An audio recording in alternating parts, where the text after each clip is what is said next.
de 14 000 personnes ont été accueillies à la frontière haïtiano-dominicaine en 3 jours, selon ce qu'a fait savoir le président de la République, Michel Martelly.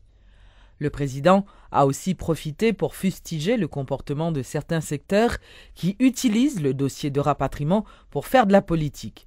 Le chef de l'État, qui minimise les critiques portées sur la gestion de ce dossier, félicite le gouvernement pour les efforts déjà entrepris. Alors que des critiques fusent de toutes parts concernant le dossier du rapatriement, le président de la République, de son côté, ne fait que les minimiser. Selon Michel Martelly, pour un sujet assez complexe et délicat, le gouvernement a jusqu'ici fait œuvre qui vaille.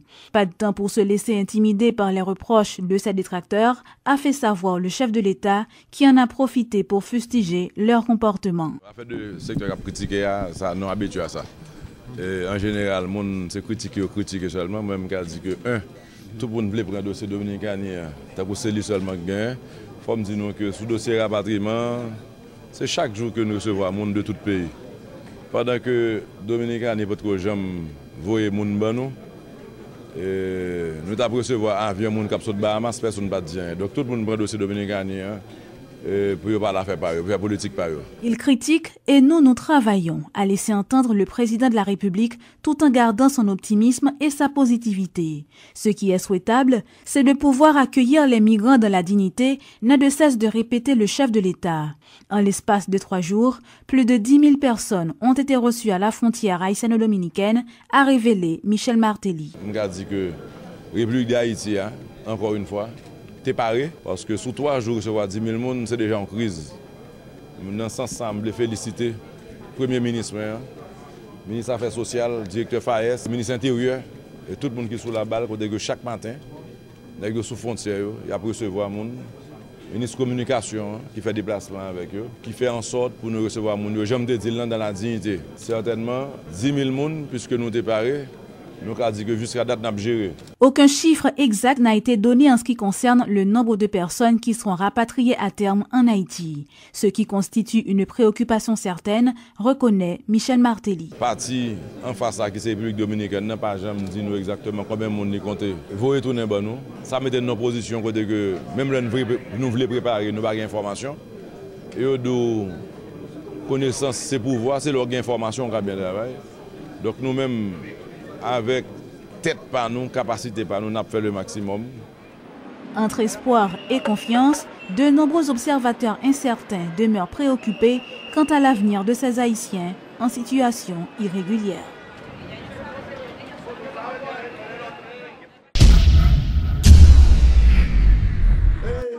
La plateforme Vérité continue de dénoncer la décision prise par le CEP d'écarter son candidat à la présidence, Jackie Lumarque, de la course électorale pour absence de décharge. Lors d'une rencontre avec la presse ce jeudi, les dirigeants de cette structure ont annoncé vouloir passer à une autre phase dans le cadre de leur mouvement qui vise à forcer l'organisme électoral à revenir sur l'éviction de M. Lumarque.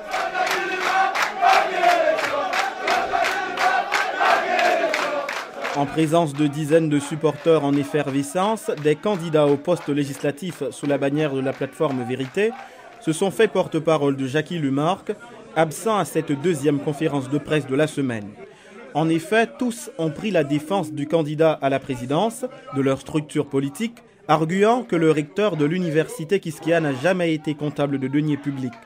Et si Jackie Lumarque avait écrit à la Cour des comptes pour demander audit de sa gestion en tant que membre d'un comité, ce n'était que par souci d'équité, a laissé entendre Wilner Joseph, candidat à la députation pour la 3e circonscription de Port-au-Prince. La Cour supérieure des comptes qui a une mission pour bailler des charges à tout le monde qui est comptable ou ordonnateur public, et le président de l'institution a dit clair et net que le professeur Jackie Lumarque n'a pas gagné pour loi des charges. Maintenant, je parle de Opon, Néhémie, M. Mariga, Marie-Camille Bonostin, qui s'attendent toujours, puisque après notre Cour supérieure des comptes, ils ont tant de raisons, ils ont fait preuve que c'est des gens qui sont sages pour tourner sur décision. Purement et simplement, la décision du CEP d'écarter Jackie Lumarque de la course électorale est politiquement motivée, a affirmé pour sa part le candidat au Sénat pour le département de l'Ouest, Didier Fils-Aimé. À décision politique, réponse politique. C'est en ce sens que la plateforme Vérité annonce pour ce lundi 29 juin une manifestation de rue pour amener le conseil électoral à se raviser. La vérité a montré que nous-mêmes nous pas menti, nous pas voyer roche caché, nous-mêmes nous mettons brut nous dehors lundi, tout militaire présent et à connaître qu'il y a un seul choix. Faire bac pour le faire, mettez Jackie Lumarque dans le course là si vous voulez gagner l'élection. Pour obtenir la réintégration de Jackie Lumarque sur la liste des candidats à la présidence agréée, la plateforme Vérité entend aller jusqu'au bout. Et même si le CEP est formel et sans équivoque sur le fait qu'il n'y aura pas d'ajout, cette structure politique se croit assez forte pour provoquer le contraire.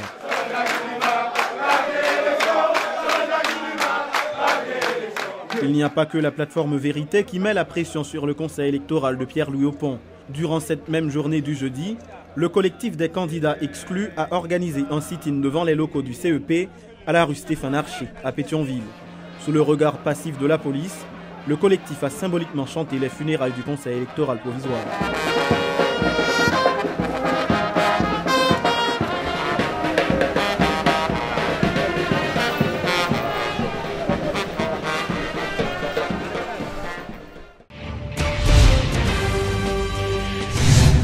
Le Conseil électoral détient le contrôle parfait du processus électoral. C'est le constat du président de la République, Michel Martelly. Le chef de l'État affirme par ailleurs que son gouvernement s'assure de tout mettre en œuvre en vue de créer un climat favorable à la tenue des prochaines élections dans le pays.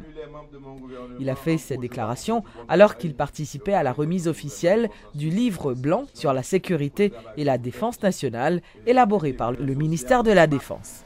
Le livre blanc sur la sécurité et la défense nationale pour le développement économique et social durable d'Haïti souligne l'opportunité, voire l'obligation, pour toutes les composantes de la société de conjuguer leurs efforts, en dépit de la diversité d'opinions et de vues, pour la création d'un système de sécurité et de défense nationale efficace au service du pays, du bien commun et du développement durable de la société, en accord avec la devise de la nation, l'union fait la force. La sécurité, la défense nationale et le développement durable sont le produit d'un engagement total de tous les Haïtiens qui aspirent à la paix, à la démocratie, à la justice, au respect de la dignité humaine et de la diversité sociale, et aussi l'accès de tous les fils et filles du pays aux richesses nationales. Haïti ne peut en aucun cas négliger sa sécurité et sa défense. Le livre blanc sur la sécurité et la défense nationale est une invitation à la réflexion et au dialogue. Dans sa conception stratégique, Haïti considère avant tout la sécurité, la défense, le développement et la démocratie comme un cercle vertueux obligatoire auquel les politiques publiques ne peuvent se soustraire. Pour consolider une sécurité et une défense qui contribuent au développement national et régional, et en vue d'une meilleure qualité de vie pour tous les Haïtiens et toutes les Haïtiennes, ainsi que pour tous les étrangers présents sur le sol national, je vais tout mettre en branle pour la mise en œuvre des recommandations de ce livre blanc sur la sécurité et la défense nationale pour le développement économique et social durable d'Haïti.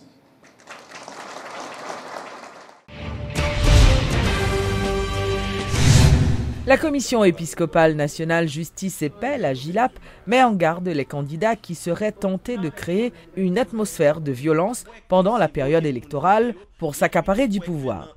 Les dirigeants de la Commission rappellent que les élections doivent être un jeu démocratique et invitent les concernés à laisser les citoyens choisir en toute liberté.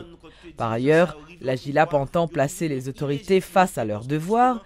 Une série de rencontres sera organisée avec plusieurs ministres, secrétaires d'État et directeurs généraux, a annoncé la Commission. Nous prenons disposition pour nous rencontrer et toutes différentes responsables. C'est le cas de ministre Evans Paul. Nous allons pour rencontrer maître Richard Kazimi, ministre Justice. Nous allons pour rencontrer le directeur de la police, Godson Aurelius, puisque lui-même a une responsabilité dans définir bonne stratégie pour garantir sécurité. Moun qui pral voter, moun qui pral exercer droit démocratique. Nous allons pour rencontrer monsieur Normil, qui est inspecteur des CPJ. Nous allons pour rencontrer monsieur Adrien Cyril, qui est secrétaire d'État et à la sécurité publique. Donc, nous avons pour rencontrer M.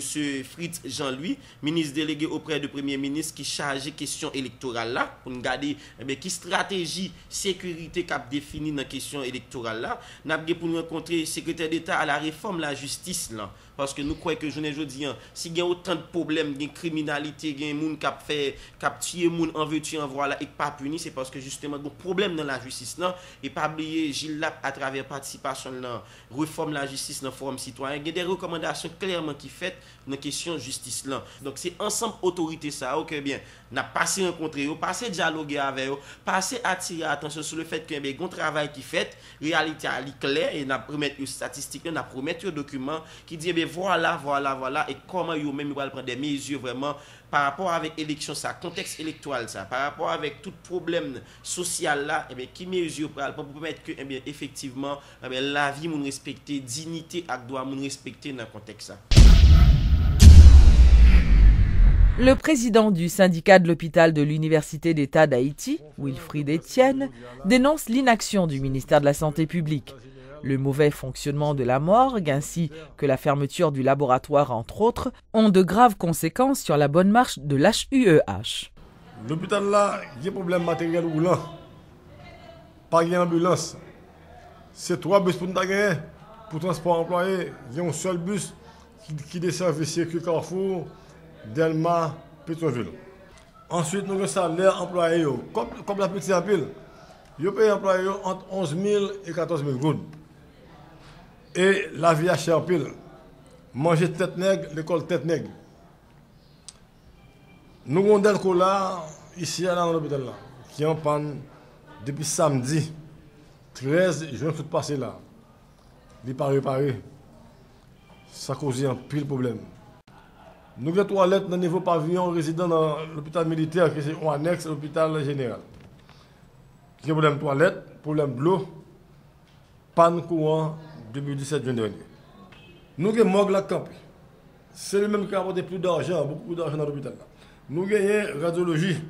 C'est le deuxième service qui a apporté de l'argent dans l'hôpital. Nous avons un laboratoire campé. Nous avons une cuisine centrale qui n'a pas de travail. Mais ça, c'est un problème lié. Le ministre de la Santé publique là, il n'est pas venu là pour bien évaluer de situation. Mais même s'il n'est pas venu, mais il a envoyé un assistant. En réaction, le directeur exécutif, le docteur Maurice Fils-Mainville, a invité les employés à travailler de concert avec la direction afin de permettre le bon fonctionnement du plus grand centre hospitalier du pays. Ce n'est pas un fait de monde ou de monde seulement. Non, nous avons besoin ensemble de monde, on masse critique monde qui veut. Mais il faut que l'hôpital ça fonctionne à monde qui veut. Monde qui travaille là-dedans, il faut veut. Il faut changer la mentalité, il faut veut. On n'a pas qu'à de 12 000 gouttes, 12 000 gouttes, ou pas venir, ou dire son caca oiseau. Et dès que ça n'a pas parlé. Il faut venir. Faut venir. Au minimum, il faut venir. Si vous ne pouvez pas venir, les gens ne peuvent pas venir. Non, nous n'avons pas de directeur. Bon, monsieur, moi-même, qui me le mal. Qui me le mal, l'hôpital là. Nous avons aller déjà. Mais pas de problème. Allez à l'autre monde, c'est pas ça. Et même pas là, c'est mal. Non. Depuis nous là, Gomba qui a changé. Et même si on n'est pas là, Gomba qui a changé l'hôpital général. Nous n'avons pas l'hôpital là, mais Gomba qui peut changer l'hôpital là, il n'est pas possible pour l'hôpital général. Première institution sanitaire. Université pays a gagné. Dans la pyramide sanitaire, première institution. Pour comme ça, il ne va pas continuer comme ça. Et puis tout le monde a pu dépasser, nous ne pouvons pas continuer à dépasser. Il faut atterrir. Pour atterrir, il faut garder le problème à tout le monde.